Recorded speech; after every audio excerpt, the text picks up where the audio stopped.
لیلتن کا معنی ہے کوئی رات، اور قدرن قدر عظمت، کہنا ہو کوئی عظمت والی رات تو مرکب اضافی، لیلتن الف لام کے بغیر اور اعراب ہلکا، تو یہ بن گیا لیلتو، اور قدرن سے حالت جر قدرن،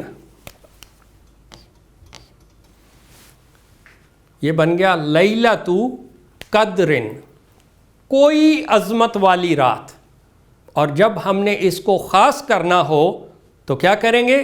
معرفہ بنا دیں گے الف لام لگا کے، القدر، اور جب الف لام آئے گا تو تنوین غائب ہو جائے گی، یہ بن جائے گا لیلۃ القدری، قدر والی رات، عظمت والی رات۔ انا انزلناہ فی لیلۃ القدر، بے شک ہم نے اتارا ہے اس قرآن کو اس عظمت والی رات میں۔ اس رات کی عظمت یہ ہے کہ اس میں قرآن مجید اتارا گیا۔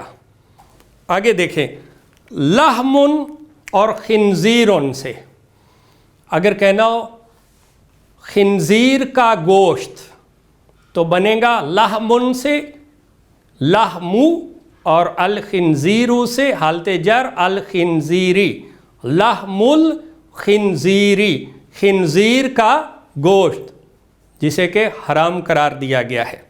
ربن اور مشرقن سے اگر کہنا ہو کہ مشرق کا رب تو مرکب اضافی، ربن سے الف لام کے بغیر اور اعراب ہلکا ربو، اور مشرقن سے حالت جر مشرقن تو بنا ربو مشرقن، کسی مشرق کا رب۔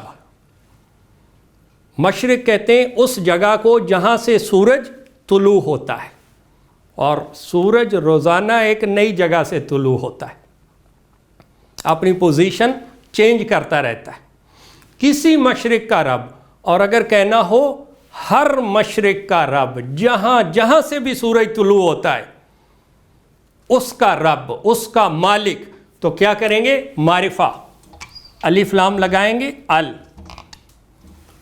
اور الف لام آئے گا تو تنوین ختم، بن جائے گا رب المشرق، مشرق کا رب، ہر مشرق کا رب، اور رب المغرب، ہر مغرب کا رب، جہاں پہ سورج غروب ہوتا ہے۔ اور اگر کہنا ہو دو مشرق، مثنیٰ بنانے کا قاعدہ آپ کو یاد کرواتے ہیں، یہ چیز ذہن میں رکھیں کہ جو چیز ہم نے ایک دن پڑھائی اس کا یہ مطلب نہیں کہ دوبارہ اس کا ذکر نہیں ہوگا، بلکہ بار بار اس کا ذکر ہوگا، اور انشاءاللہ اسی طریقے سے وہ آپ کو یاد ہوگی۔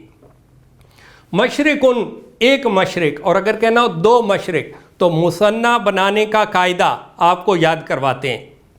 کیسے ہوتا ہے کہ اسم کے آخری حرف کو فتحہ یعنی زبر دیں، یہ، اور اس کے بعد الف اور نون زیر نی کا اضافہ کر دیں، تو مشرقن سے بن گیا مشرقانی، کا مطلب ہے دو مشرق، دو ایسی جگہیں جہاں سے سورج طلوع ہوتا ہے۔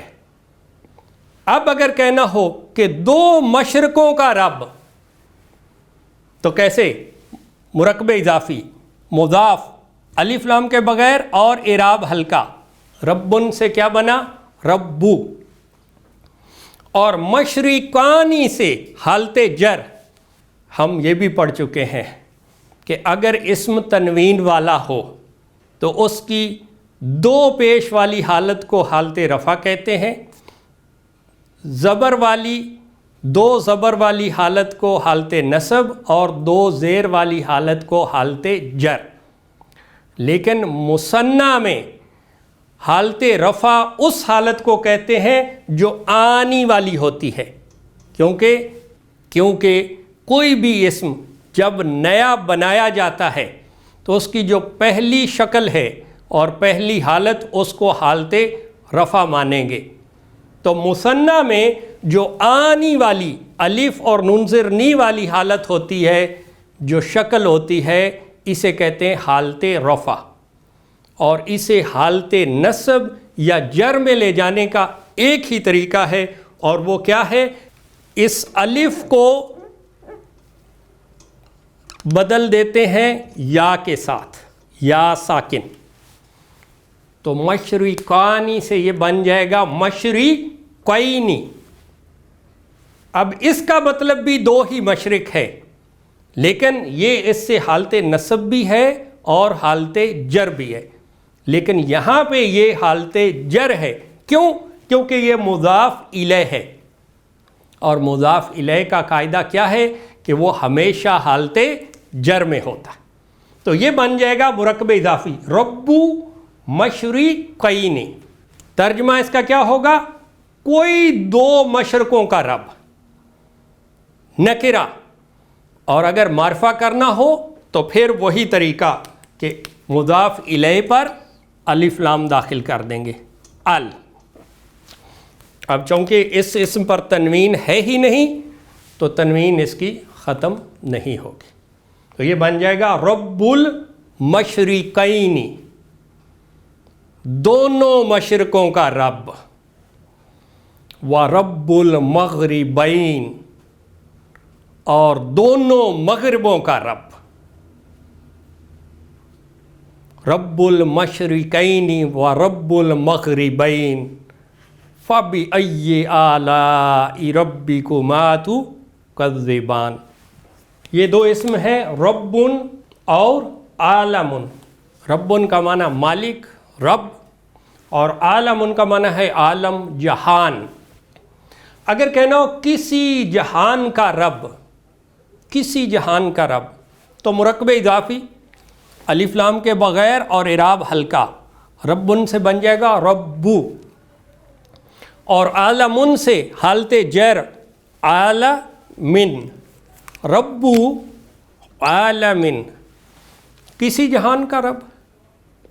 اور اگر خاص کرنا ہو کہ فلاں جہاں کا رب، تو پھر کیا کریں گے؟ معرفہ کر دیں گے، الف لام لائے گا، ال اور تنوین ختم، بن جائے گا رب العالمی، خاص جہان کا رب۔ لیکن اس سے یہ بھی کہہ سکتے ہیں کہ ہر جہان کا رب، تب بھی یہی ہوگا رب العالمی۔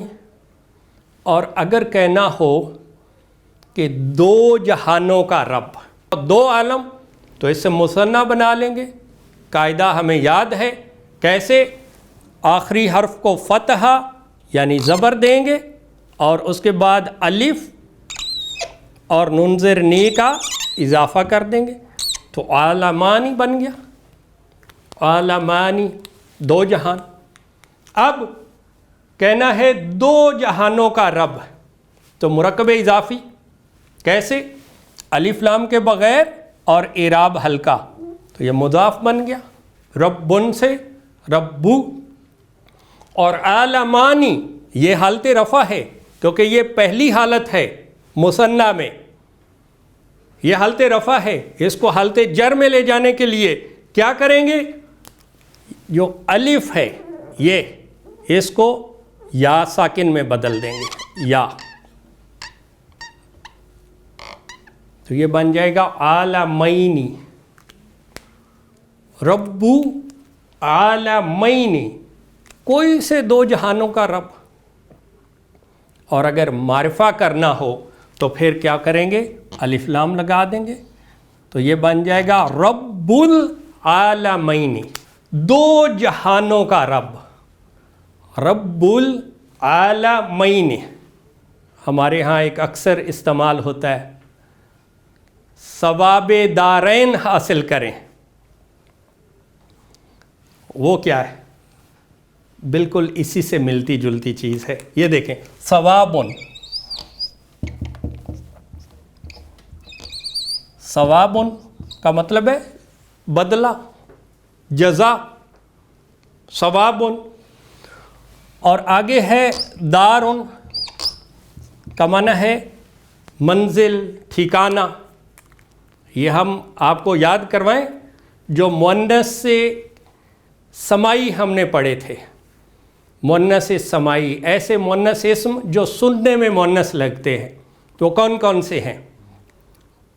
نمبر 1 ہوا کے نام، نمبر 2 آگ کے نام، نمبر 3 جسم کے جوڑے اعضاء کے نام، پھر قوموں، قبیلوں، ملکوں اور شہروں کے نام، اور پھر آخر میں ایک متفرق اسم جو کہانی کی شکل میں بیان ہوئے تھے، سماء، شمس، نفس، اسن، حرب، سبیل، ارض، دارن، یہ وہ دارن ہے، یہ مؤنث اسم ہے، اس کا معنی ہے منزل یا ٹھکانہ، دارن، بیرن، دلون، کاسن، خمرن اور رویا، تو یہ دارن کا معنی ہے کوئی گھر، اور دارن سے کہنا ہو کہ 2 گھر، تو دارن سے مثنیٰ کیا آ جائے گا؟